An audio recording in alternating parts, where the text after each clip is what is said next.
السلام عليكم. لا تنسوا الاعجاب بالفيديو والاشتراك في القناة تشجيعا لنا لنستمر بنشر المزيد إن شاء الله. السلام عليكم ورحمة الله وبركاته. أهلا بكم مع موعد مباراة الأهلي القادمة مع المصري في الدوري المصري الممتاز والقنوات الناقلة، وإليكم تفاصيل هذه المباراة ولكن بعد هذا الفاصل.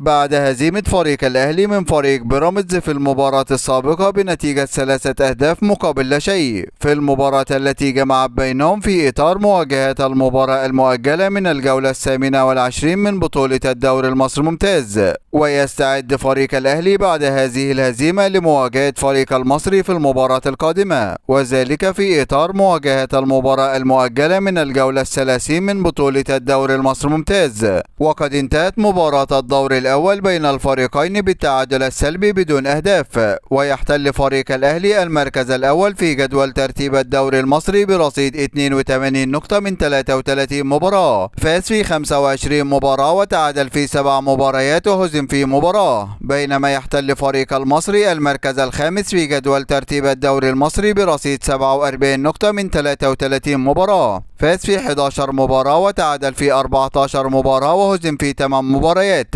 ليكون الفارق 35 نقطة بينه وبين فريق الأهلي. وسوف تنطلق هذه المباراة يوم الأربعاء الموافق 26 يوليو 2023 26/7/2023 في تمام الساعة 6:30 مساء بتوقيت تونس والمغرب والجزائر، 7:30 مساء بتوقيت السودان وليبيا وفلسطين، 8:30 مساء بتوقيت مصر والسعودية وقطر والعراق واليمن وسوريا، 9:30 مساء بتوقيت الإمارات وعمان. وسوف تقام هذه المباراة على ملعب استاد الجيش ببرج العرب، وسوف تنقل هذه المباراة عبر قناة اون تايم سبورت 1 بصوت المعلقين أمير محروس ووليد الفقي. هذا كل ما لدينا عن موعد المباراة، وانتظرونا في موعد مباريات قادمة بإذن الله تعالى، ولا تنسوا دعم الفيديو بلايك والاشتراك في القناة وتوقع نتيجة المباراة في التعليقات أسفل الفيديو. دمتم في أمان الله، والسلام عليكم ورحمة الله وبركاته.